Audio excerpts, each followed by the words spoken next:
All right, in this video, we're going to move on to problem 8.3 from the homework. And so let's move over to there. Let's again snip in our problem and see what we got to do. Okay, so here's our problem. And it tells us that we purchased equipment, reinforced the floor, and then paid $1,200 for delivery and installation of the equipment. And we need to, so a number of different transactions, and then we have to record the journal entries, record depreciation, assuming straight line method. We've got the information for that. And we're going to record a journal entry on 10/1 if we sell the equipment for $90,000. And record the journal entries for $90,000, and then record the journal entries if the equipment is sold for $60,000. So two different sales entries there. Okay, so first we need to do the journal entries. That's the first part of the problem here. And yeah, let's go ahead and put all this in. And so really there's three different transactions happening here. Let's make ourselves a little journal spot to do our journal entries in. Let's make these a little wider. Align those to the right.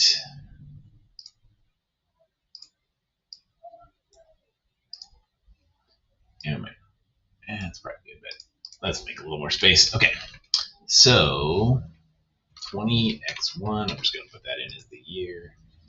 And then we'll have our journal entries here. We'll say 1, 1.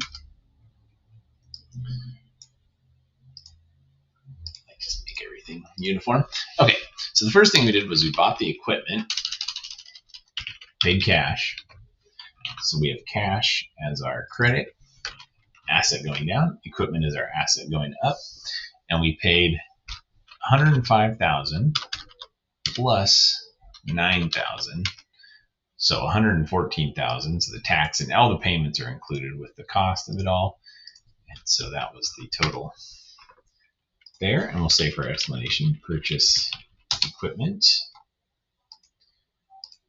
Okay, and then I'm going to just copy this and paste it down, because it says on the second we paid $2,000 to reinforce the floor where the equipment will be installed. So we're going to do the same journal entry, and we're just going to include that. Reinforce floor for equipment. So all the costs that are incurred to get the piece of equipment, machinery, etc., up to use and what we got to do will just be included as a portion of the equipment cost, historical cost overall. So we're basically just adding all these together.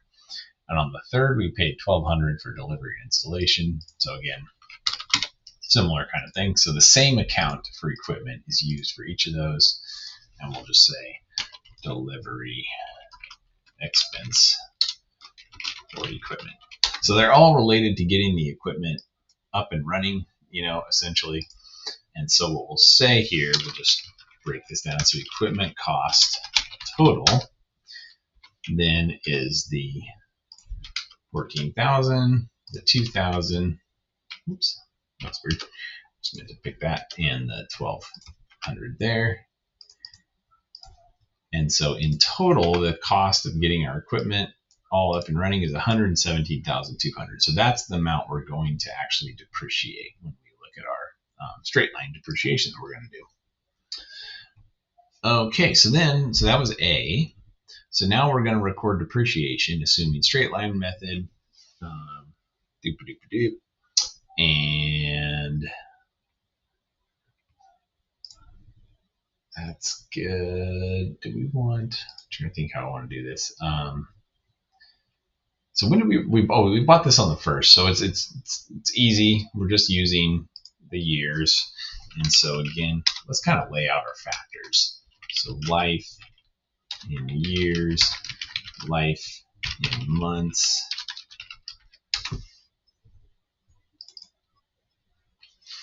and I'm going to do this. Depreciation expense per year, dep expense per month. A little bit different than what we did before, but I think that's going to be handy for us.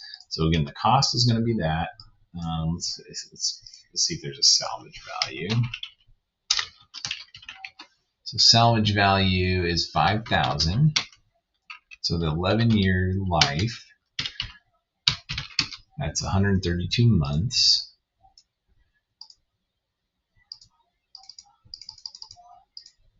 It's making these all kind of uniform. Okay. What else? What else? Yep, that's good. And cool. Okay, so depreciation expense per year. Then, let's do this one more thing, just to make it clear. Salvage value is going to be SV. So cost minus salvage value is 112,200. So if we want to depreciate that per year, it's going to be 10,200. And if we want to depreciate that per month, it's going to be $850 per month, right? And just, to check that, we could say times 12. Yep, that's the same amount as the dividing there. So we did our math right. So I think we've got pretty much everything we need. So let's just keep on using our general journal here that we have. And yeah, let's do it. So, because I think we can just take the data from here over for depreciation. Okay, one thing I do want to do though is I am going to make some T accounts here because I think that'll actually be helpful for us. So actually, let me do it here where they're a little more uniform in terms of the cells. And this will be our equipment, and then this is going to be our accumulated depreciation. And I just want to do this so that we can kind of keep track when we do our gain or loss a little easier. So here, if we want to do all our journal entries, this was the total that we got for the purchases. And then the other thing we're going to need is depreciation expense. Okay, so far we're here with just our cost. We've got our factors, we bought our equipment, and now we're going to do some depreciation. So we're going to record depreciation at the end of the year, assuming all this stuff. And this was our first year. So let's go 12/31. And we're going to do depreciation expense and accumulated depreciation equipment. We'll just say record depreciation. Or record depreciation year 1. And then this is going to be our 10,200. Okay, so that's our first year's worth. And so when we do that, again, this is kind of our T accounts. I haven't done these in a little bit, but remember the debits and credits and all that. Can't forget. So now we've got accumulated depreciation, equipment booked, etc. If we were to look at our net book value at this point, it would be the one, if we want to do this, just leave it. But we just see it like if we wanted to do net book value right at the end of the first year is 107,000. Equipment cost minus accumulated. Okay, so that was B. And then we're going to do C is record the journal entry on 10/1 of the following year, I think. Oh no, this is the first year. So we need to do, so this was year 1. And then we want to have year 1, year 2. We want 3 full years and then a 4th year. And so what I'm going to do then, just to give us some space, let me take off the borders, stretch this down a ways so we get some more space for our T account. Let's take off the total, and let's just say this is year 1, year 2, year 3, year 4, and then similarly, actually, I'll just put this like this in the middle so you can see that they both correspond to both of those. Okay. Okay, so then I'm going to go take this and paste this down and just say number 2. And then I'm going to take this journal entry, because this is just going to be our annual depreciation entry. Again, there's no change. Every year is the same, and it started on the 1st, so it's going to be the same type of deal. In the 3rd year, no change other than it being the 3rd year. As we go through, then here I'll do the T accounts later. But now we're into the 4th year, so let's kind of think about that. This one's going to be a little different because we sold it in the 4th year, right on 10-1. Okay, so this will be 10-1, and we're going to have a little bit more. I'm going to delete these out for now.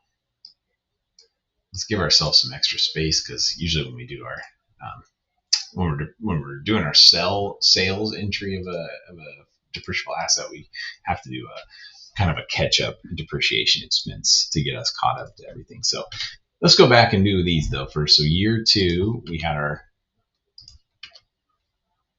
T account, just tracking all this. This is cumulative depreciation year 3.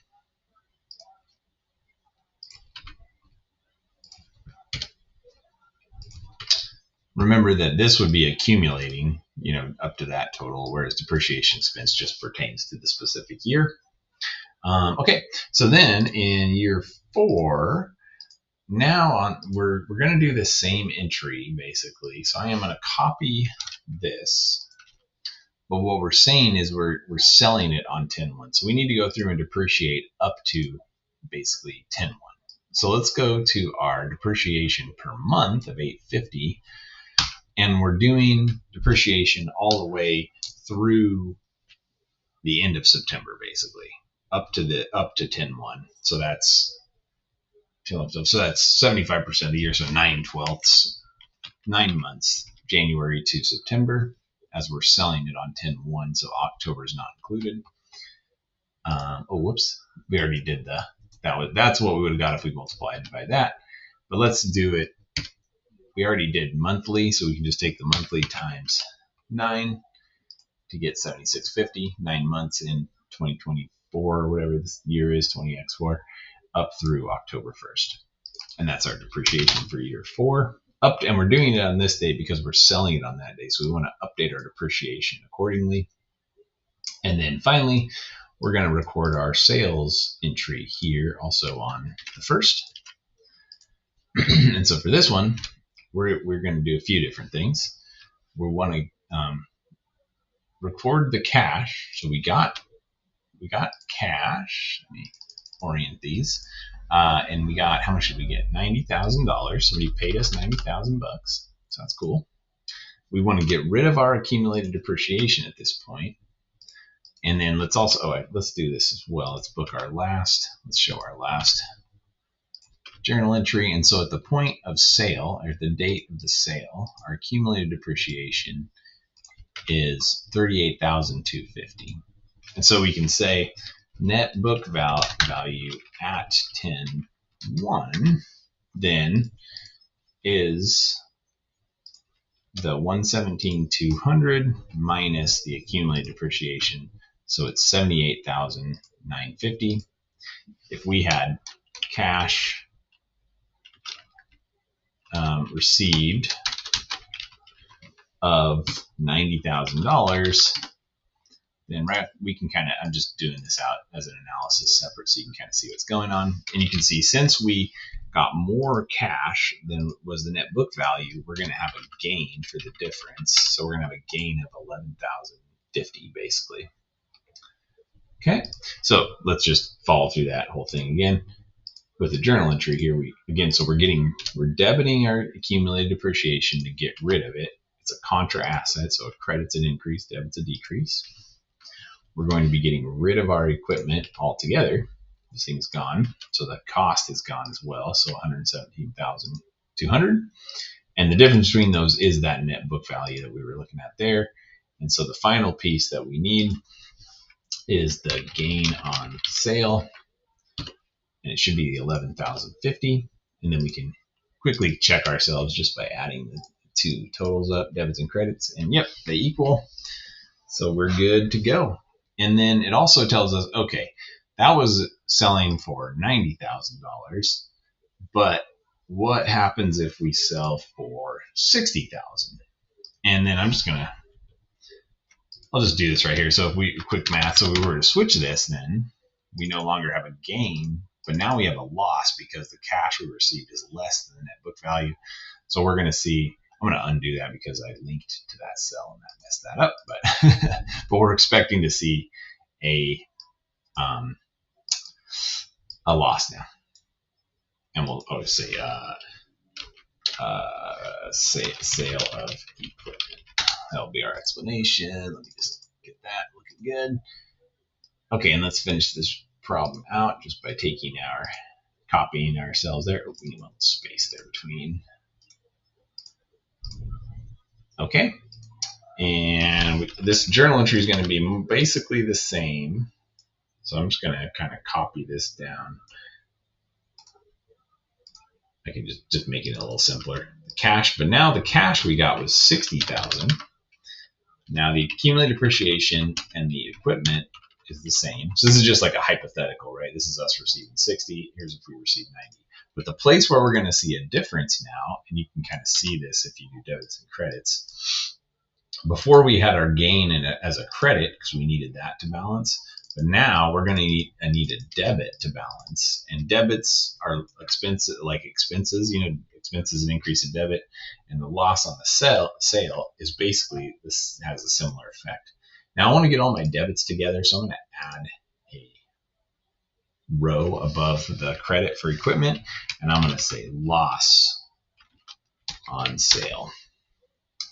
And then again, that's going to be the difference between my credit and then my debit. So I'll just do that with some formulas here. So credits minus the 2 smaller debits.